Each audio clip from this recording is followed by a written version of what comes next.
Welcome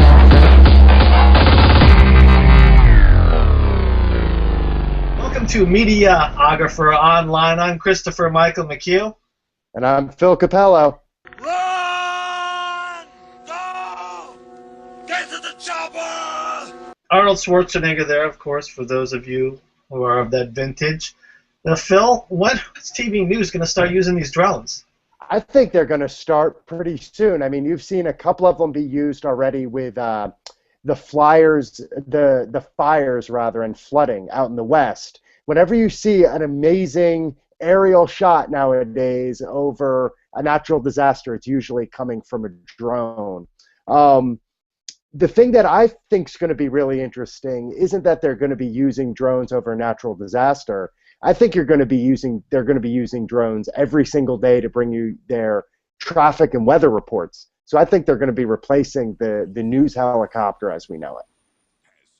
Well, I think, too, when I was working in TV news, especially when I moved to New York in about 2003 or 4, we were just downsizing like crazy. And I always joked, eventually it'll be the, Newsatron 2000. We'll just be pumping out the news, and collecting the news with all completely automated.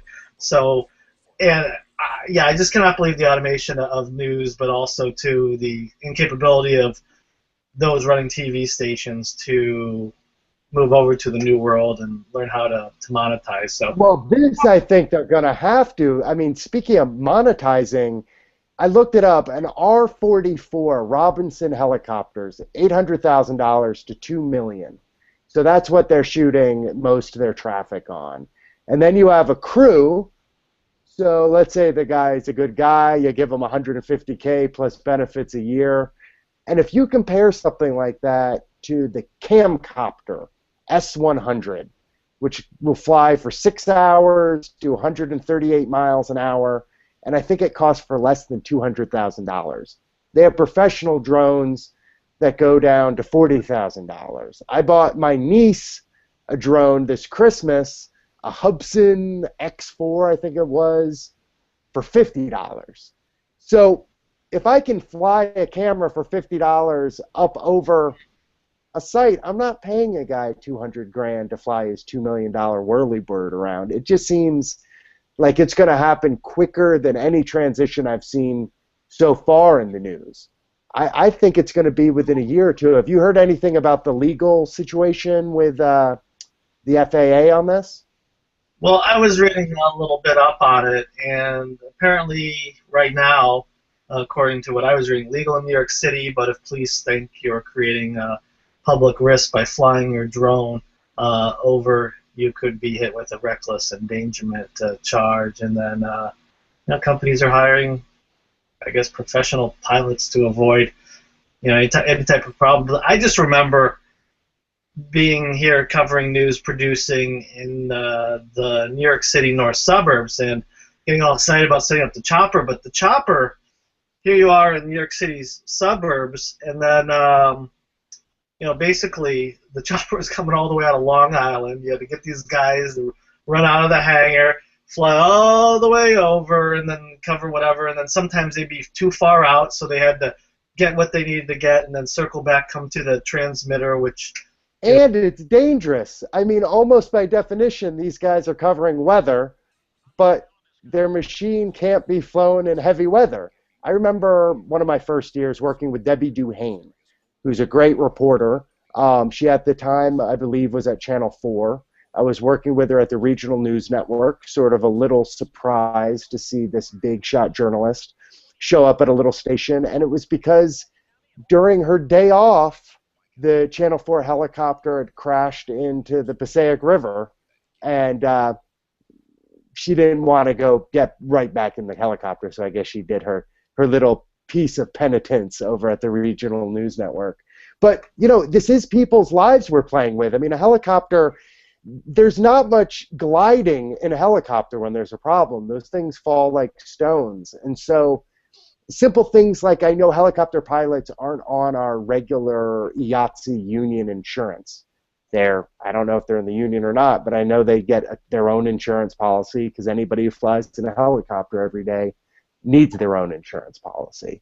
So I think it's going to really start some downsizing and get things rolling. I mean, I know when I was starting in a newsroom, there was probably about 16 people on the crew. How many people did you have in your first crews in a newsroom? Well, I started working behind the scenes as, an engineer. And the newsroom, are you just talking newsroom journalists? No, the technical people, I guess. That seems like where most of the downsizings come from. Yeah, I'd say probably about 30. And this was in, at the time, Market 70-something in central Illinois. So it was a pity, and people were in the unions. You had to be in the International Brotherhood of Electrical Workers, and I joined that station right around the time Sinclair Broadcasting started snatching up stations around there, and then it got very, to an extent, uncomfortable for some people. They didn't really like to be under the corporate ownership, and actually, the next station I worked at, though, was in Southern Illinois, and that was owned by a family. And that was a trip because there's no family-owned TV stations. Very few. Other than the Murdoch family. I guess the Murdoch family is just about the last family to own a television station. I guess that's true, but I always tell people there's something to be said for just having a guy or a woman just say, you know what, I want to do that because I think we should. And just having the decision be made. No focus groups, no board. Just saying, I want to go buy the Wall Street Journal because I feel it. Yeah, it has been done. There certainly was Ted Turner before him and Howard Hughes before that, and it goes back. I mean, they've had quite a few individuals that have been able to own a good piece of the pie. I just wonder how many more people are going to be able to be supported by the news business. Certainly, there's always a room for journalists, on-air journalists, but I've been sort of amazed how lean a lot of the newsroom's technical staffs have gotten, and much to my chagrin, nobody at home seems to mind, meaning I know for a fact we're putting things out at a lower quality. Definitely, and I could tell a stark difference. I would freelance around the tri-state area here, and I would work at the same station group, and there was a really stark difference between the ones that had the one-man bands. For people watching who don't know, that's when you report and you also film yourself. So you're literally sitting there with a camera, filming yourself, and then you edit yourself too. And it was always just so much more awful to watch. Production quality is awful, but the biggest shock to me was coming from the Midwest, and then I too came in here working at a regional news network, WRNN-TV, which is formerly WTZA, which was covered the 5-county area about north of New York City, and that was a small operation. But then I went to the News 12 television networks, and they were using this system. I know it was called Ignite a few years ago, but it was essentially you're automating everything. You're using robotic cameras. The director is doing the audio through it. The current system that seems to be used the most is the Sony ELC. Ignite is still around. I'm a technical director. I work at a lot of the shops. And what I find amazing with the ELC is it's the only piece of equipment on the Sony professional site where it has its price. Everything else at the professional level, you have to call for information. But the ELC is $175,000.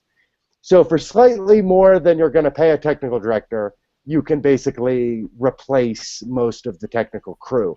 And I can't believe how much was replaced, because when I got into my father was a TV professor, and so I knew what television production was and the camaraderie that went with it. And even if you were doing a boring television show, the fun that you had with the crew always made it worthwhile and at least bearable.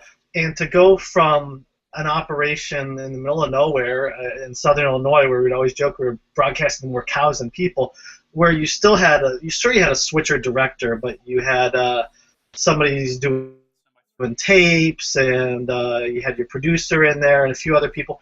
And then to go with this Ignite system, and I'm in a control room with a director and a camera operator, and that's it. There's no tape operator. There's no CG. And with the unions, it's become, I'm a union man, and it's become a real issue because IATSE won't allow you to be in the DGA at the same time, hold dual membership and do both jobs. The DGA will allow their directors to operate the machinery.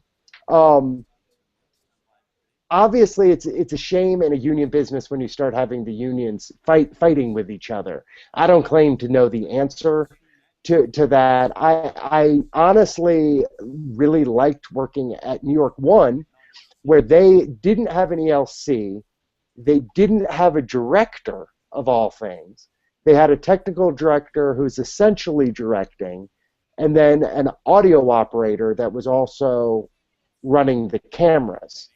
So it was an interesting situation where you had everything manually operated, but only with two people, as opposed to the ELC is usually two people. It's usually a director and a technical director, but nobody's actually sitting in front of an audio board. So if there's a problem with the audio, they can't fix it.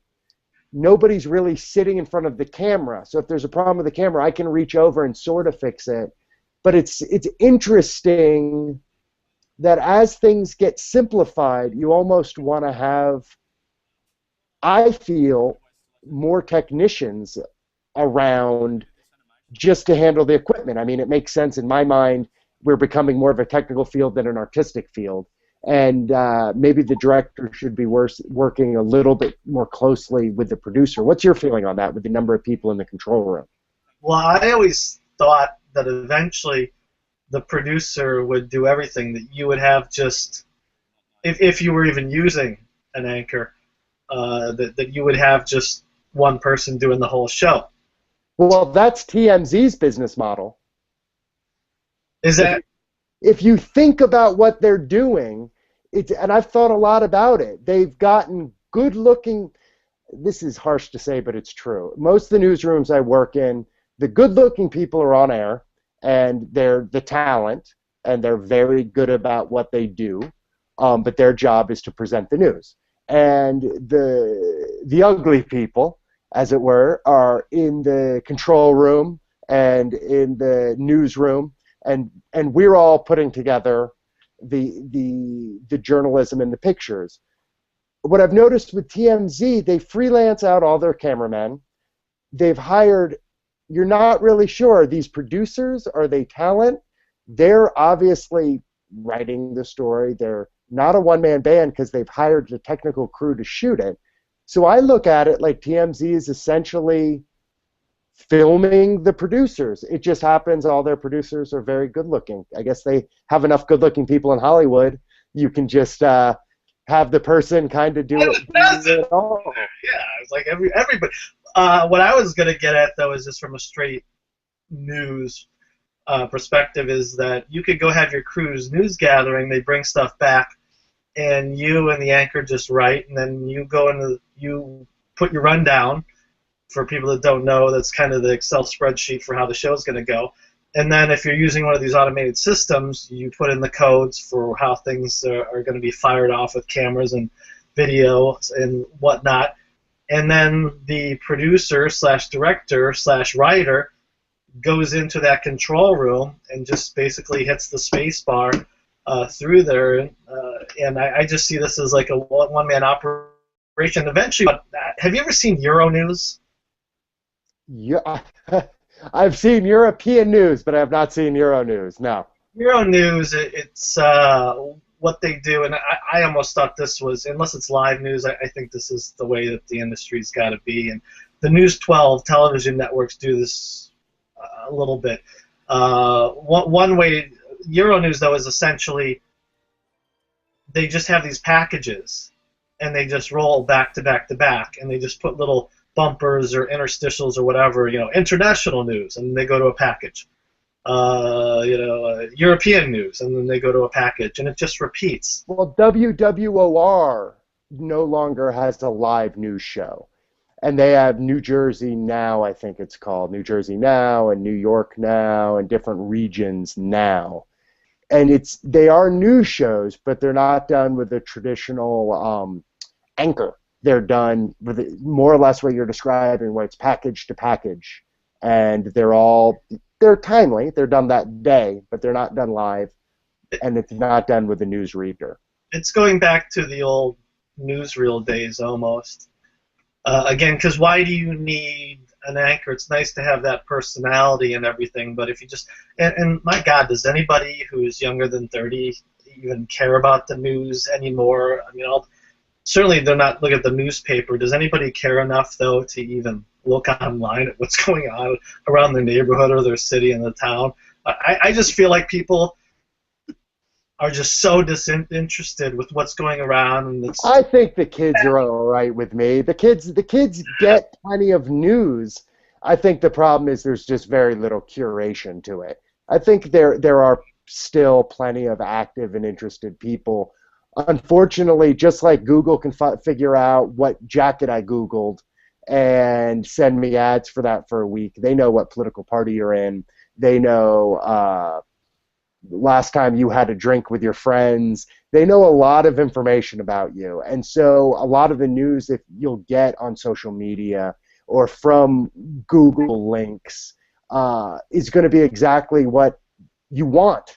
But sometimes news, I guess, can be a little bit like vegetables, where you're not allowed to just watch what you want. Otherwise, I just watch The Daily Show all the time.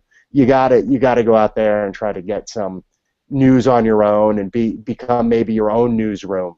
Because if you're looking for guys like Chris and I to bring it to you in the current newsrooms, it's not going to happen. You know, you have a lot of places to get a lot of information, but you don't seem to have the curation that was available a few years ago. Yeah, and next episode, well, we teased the last episode, we're going to talk about the inefficiency of TV news, but we're pretty much out of time, so we promised that we'll talk about that. And I think there's enough inefficiency in TV news that we could do at least maybe a couple minutes. I think we've got a couple minutes on that one, Chris. And sorry about this connection coming to you from Goshen, Vermont tonight. So we'll get a cleaner signal back on the air next week, and we'll be in good shape.